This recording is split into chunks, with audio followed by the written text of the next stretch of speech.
ghê. Ghê rồi.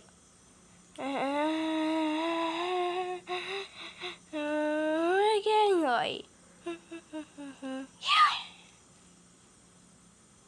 Ghê rồi. Ghê rồi.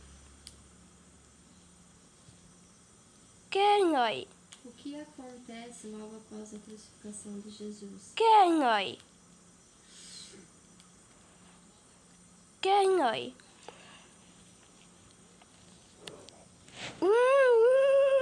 Ghê người.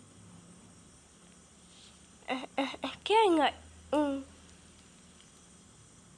Ghê người.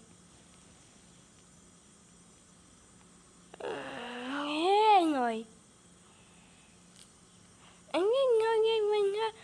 Quá rồi vậy cái người phơi dưới heo. Anh nhớ